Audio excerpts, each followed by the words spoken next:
Bonjour, j'espère que vous allez bien. Bienvenue dans cette vidéo où nous allons regarder les énergies de cette nouvelle lune en balance. Puis on va aussi souhaiter un bon anniversaire à nos balances.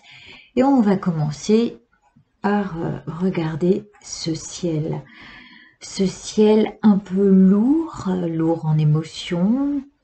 Ces émotions de basse fréquence souvent, puisqu'il y a à la fois des souvenirs qui peuvent revenir, des choses que l'on n'aurait pas tout à fait guéries et qui reviennent en blessure. Et puis il y a des émotions plus élargies, de haute fréquence cette fois-ci, liées à l'amour et au pouvoir de changer les choses. En fait, je crois qu'on est dans un défi d'amélioration. Ça se fait très lentement, mais on est vraiment invité à être patient. On est obligé de toute façon de se connecter au pouvoir d'un esprit supérieur, au pouvoir de l'esprit universel. Et là, on va dire que c'est le moment.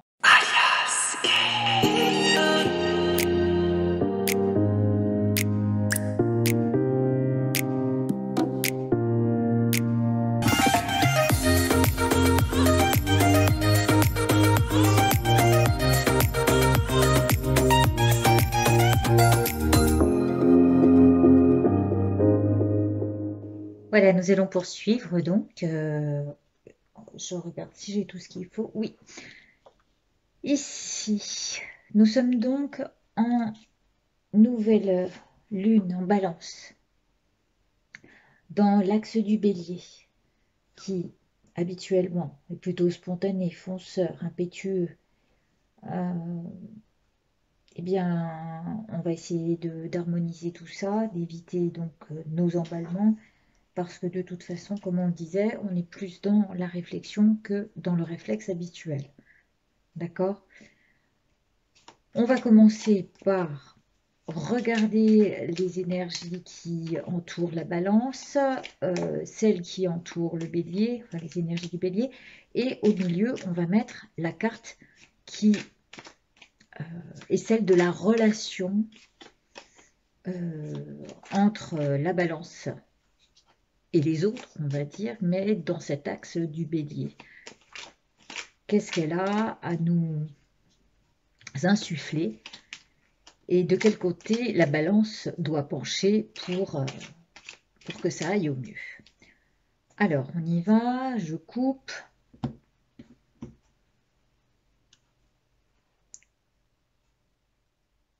Quelques efforts à fournir, peut-être, le E de effort.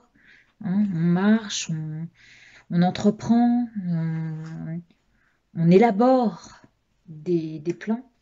On élabore des plans. Voilà. On fait des choses qui vont peut-être nous amener à nous structurer et à former les choses autrement à partir de notre intériorité. Hein, moi, je le vois comme ça. Ça, c'est comme si j'étais dans mon refuge. Et c'est comme si j'entrais chez moi. Alors, pour faire des modifications, nous avons ça, vous avez vu, en coupe, donc la 9 et la 22. Des cartes assez parlantes si on se fie aux lames du tarot. Mais l'intériorité, le 9, hein, la lanterne, et l'ermite, dans cette période d'hibernation, et le refuge, pour s'y retrouver, le 22, le maître que l'on a au fond de nous. Alors, puisque nous avons coupé, nous allons mettre ici l'énergie de la balance, l'énergie du bélier et l'énergie des relations en général dans cet axe-là. Nous allons placer tout de suite les cartes de telle manière à ce que vous voyez comment je m'y prends pour placer les maisons. Je mélange, d'accord? Là, j'ai le portail des 12. J'ai simplement les 12 maisons. Je mélange mes cartes pour placer mes maisons et de manière tout à fait aléatoire, dans le sens des aiguilles d'une montre, je vais placer la première maison, la deuxième, alors de telle manière à laisser de la place aussi pour les 77.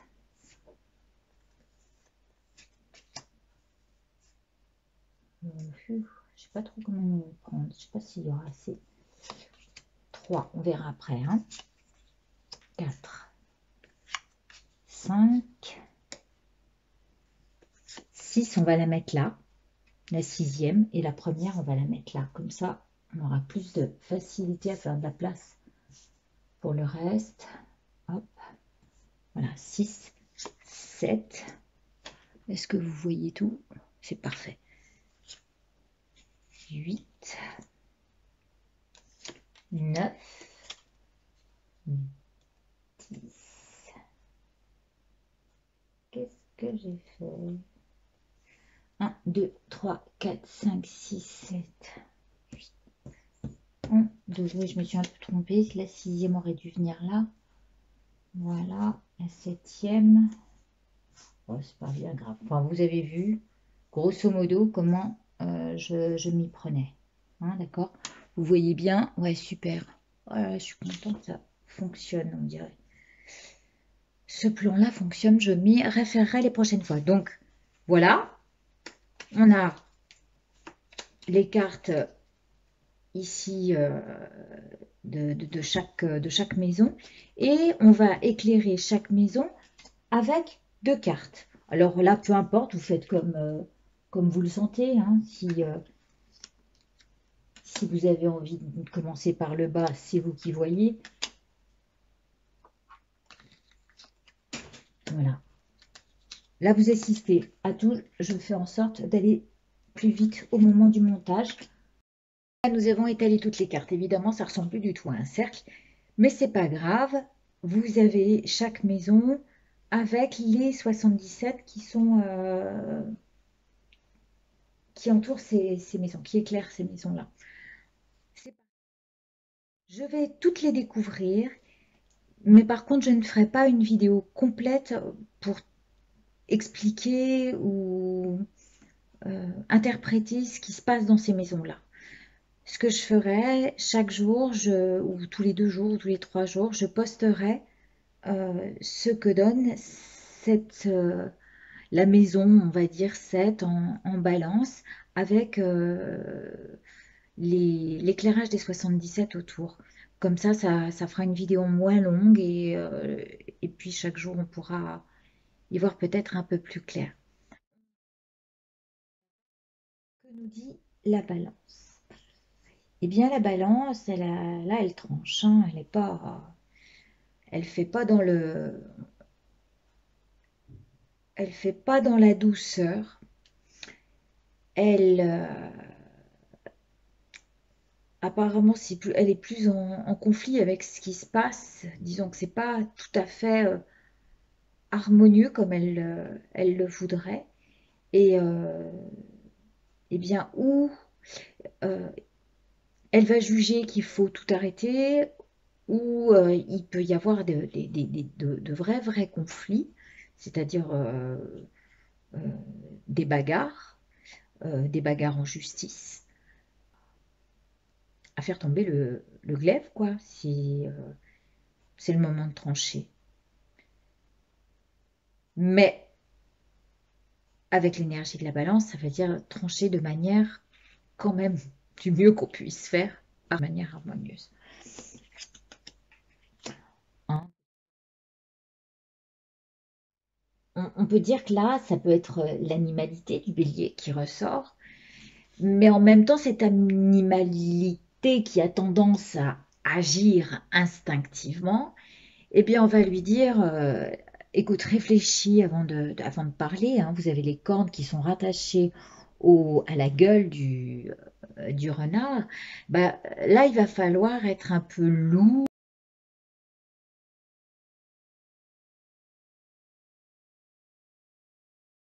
un peu prudent Vous voyez, il y a cette idée de prudence et non plus d'être instinctif. On va concrétiser malgré tout les choses, on va avancer. Disons que ça va faire plus du chemin dans notre tête, d'accord? Ça fait du chemin dans notre tête jusqu'à ce que ça sorte euh, de notre bouche de manière prudente. En même temps, je vous dirais, il y a des choses avec lesquelles vous devez couper votre balance, dans votre balance, là. Il y a des choses qui pèsent lourd. Et si vous voulez avancer, il va falloir vous dégager de ce qui pèse lourd. Et déjà, avancez dans votre tête et nourrissez-vous aussi intellectuellement de ce qui vous convient pour pouvoir bien avancer. Réparer, hein, quand je vois ces outils-là, réparer votre voiture, réparer votre véhicule, on va dire votre corps, ce corps qui vous permet d'avancer, réparez-le déjà intérieurement, faites tout ce qu'il faut comme réglage et faites une révision de tout ça. Euh, Regardez ce qui n'a plus lieu d'être et puis regardez avec prudence, voilà, de manière à avancer et savoir qu'est-ce qui vous convient, ce avec quoi vous devez couper. Et, euh, et je ne peux pas vous empêcher de suivre votre instinct, mais réfléchissez avant de réagir et avant d'acter. Voilà. Je tourne les cartes. Je ne sais plus quelle était la maison 1, je ne sais plus, enfin, la première, la deuxième, peu importe. On dit qu'on commence par la maison 6. Voilà ce qu'il y a. La maison 6 concerne le quotidien, le travail, la santé. Moi, je vois déjà des choses ici. Et on vous dit, attention, vous avez la partie créatrice en vous pour améliorer votre santé et votre quotidien. Faites marcher cette partie yang. Puis ensuite, bah, il y a l'ego qui est c'est marrant, hein, on parle du créateur, c'est à partir de soi et pendant cette nouvelle lune qu'il va falloir euh, arroser sa nature, sa première nature. Je vais vite pour... Hop, ça va dépendre beaucoup de ce qui va se passer de manière inattendue. Des projets desquels vous dépendez, des amis desquels vous dépendez, des, euh, sur quoi vous vous appuyez. Voilà, ça aussi, ça va dépendre beaucoup de, de tout ce qui va se produire de manière inattendue dans les déplacements, la communication. Faites apparaître votre douceur. Peut-être qu'il y a un manque de communication euh, dans la famille, dans la fratrie, au sein de votre communauté, je ne sais pas si pour vous ça fait référence, mais on y reviendra plus tard. Ici, nous avons la maison de la spiritualité 9. Ah oui, bah là c'est vraiment c'est les secrets, le secret des enseignements sur les tumultes de l'esprit, sur les émotions qui nous traversent. On doit faire agir nos connaissances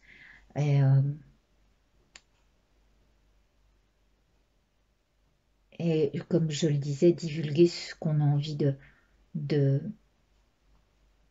de faire savoir à propos du pouvoir de notre potentiel, du pouvoir de notre esprit à changer les choses. Je pense que ça fait référence à ça.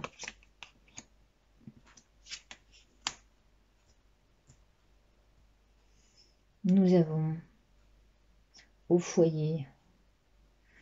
Bon, dans notre foyer, on peut avoir ce qu'on appelle ouais, enfin, l'hérédité, des choses auxquelles on croit, on va dire des choses génétiques et qui nous plombent parce que dans la famille, il y a eu tel ou tel problème et qui sont ennemis à cette... qui font de l'ombre dans ce foyer. Et, et donc, ces choses-là dorment au fond de nous. On nous demande de regarder au-dessus de tout ça, de ne pas laisser dormir ça de- dans notre foyer parce que quelque part, si ça dort, on risque de le réveiller un jour. Et j'inviterais ces personnes-là à croire en l'épigénétique et encore une fois en ce potentiel créateur au fond de nous qui va au-delà et qui peut se guérir par lui-même s'il ne s'appuie pas sur ses croyances limitantes.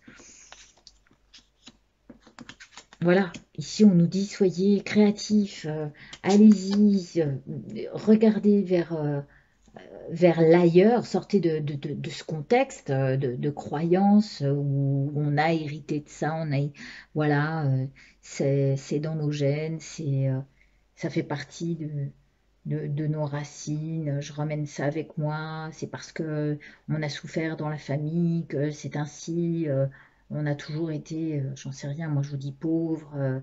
Euh, Là, on nous dit, attends, non, non, reviens à ton âme d'enfant et reviens au plaisir de la vie. Bien sûr, ça va te demander peut-être de passer par des moments où on tourne un peu en boucle, mais c'est limite si on ne vous demande pas de commercialiser. Oh là là, je suis désolée, évidemment, c'est pas le moment. Voilà, bon, je reviens là-dessus.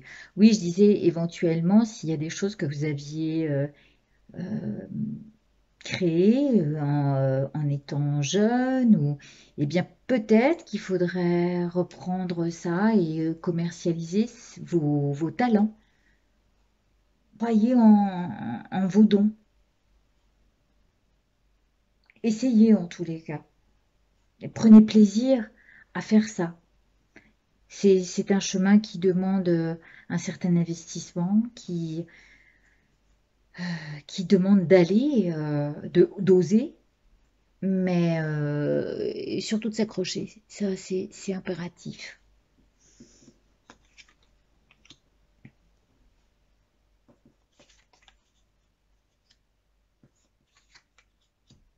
Bon, là, on nous met la maison 12, qui est la maison des épreuves, et l'automne. Et c'est le moment où on traverse quelques épreuves, où on va avoir envie de s'isoler et de rentrer dans le secret. Eh bien, allez-y, mais ayez foi en ce qui se passe. Croyez en ce qui tombe de l'arbre, en ces fruits que vous récoltez là actuellement, et en ce qui peut se produire si vous plantez une nouvelle graine.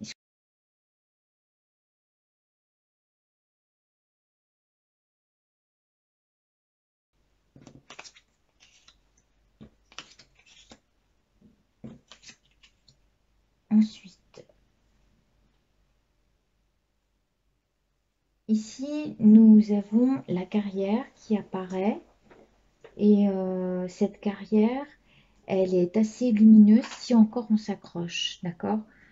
Allez-y, profitez-en pour planter vos graines, profitez-en pour exploiter vos talents et faites-en peut-être une carrière. Ces moments où on est obligé de rester, d'être enfermé, hein, c'est un peu... eh bien, prenez ça comme une opportunité, une très belle opportunité. Si vous gardez la foi eh bien, ce sera lumineux. Vous pourrez même vous dire, oh là là, c'est génial parce que ça me laisse du temps pour... euh, j'ai suffisamment de, entre guillemets, hein, de repos pour, pour exploiter au maximum ce que j'ambitionne, ma réussite euh, professionnelle, si jamais je peux en faire une carrière. Et prenez ça comme un moment d'évasion. C'est dans ce registre-là que vous créerez le mieux. Même si on traverse une épreuve pendant cet automne, on nous dit crois en ta lumière intérieure. Voilà, en plus on nous dit là, ça va évoluer, ça, c'est une manière d'équilibrer aussi son monde intérieur que de s'intéresser et mettre en avant ses dons, ses aptitudes à créer son monde. Euh, Petit à petit et conjointement, j'allais dire, puisque là ça représente les contrats, l'entourage, tout va se rééquilibrer de telle manière à ce que chacun évolue ensemble ou à sa manière et qu'on trouve l'équilibre entre que les conjoints trouvent leur équilibre, que on trouve son équilibre avec notre entourage et ce qu'on veut apporter comme importance à notre activité. Et, euh, et en même temps, on va peut-être penser à équilibrer euh, ce à quoi on donne du crédit. Avec quoi je signe? Qu'est-ce qui importe? Quel est le temps que j'accorde à mon conjoint? Euh, Quel est le temps que j'accorde à mes différents travaux, à mon travail, à mes différents contrats, si vous en avez plusieurs, puisqu'on peut avoir plusieurs activités.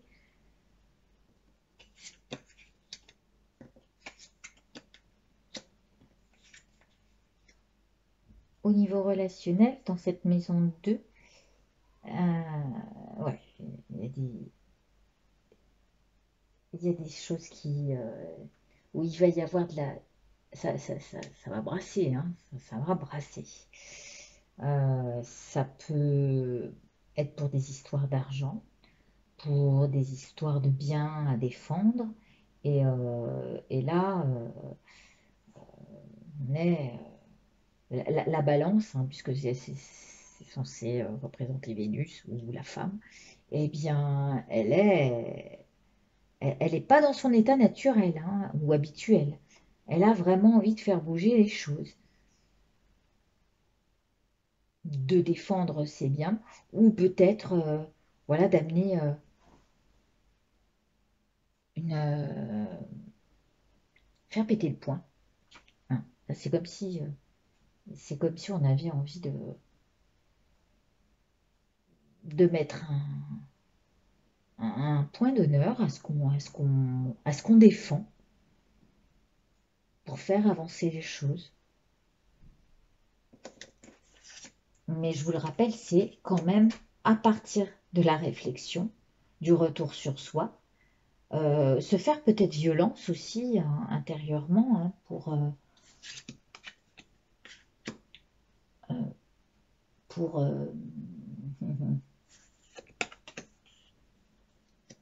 pour ouvrir la porte de son cœur et la, aller taper aux portes en croyant en notre pouvoir et aux opportunités, du même fait que l'on croit et qu'on a la foi, eh bien, ça va amener des, des possibilités d'ouverture. Mais attention aussi pour ce qui est de l'héritage, de ce qui est du passé, de ce que l'on remporte avec soi de souvenirs. Euh, j'ai entendu certains astrologues qui disaient, oui, il y a des possibilités de réouverture, mais de retour d'ex qui peuvent venir frapper à la porte ou à la porte du subconscient. Faites attention à ça. Réfléchissez avant de réagir, hein. Encore une fois, ne faites pas fonctionner votre animalité, mais plutôt votre, votre flair et, et soyez dans la réflexion plus que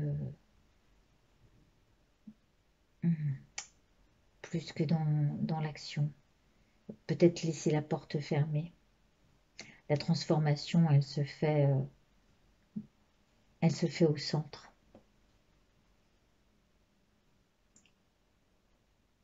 Au centre, dans le quotidien. Et, et en faisant fonctionner à fond son côté yang, son côté créateur, ou créatif, comme vous voulez. Voilà, vous avez un plan global de cette lune en balance et l'interprétation que je ferai de chaque maison que l'on éclairera mieux au quotidien. Je vous remercie d'être passé par ici. Prenez soin de vous. Je vous embrasse. À bientôt.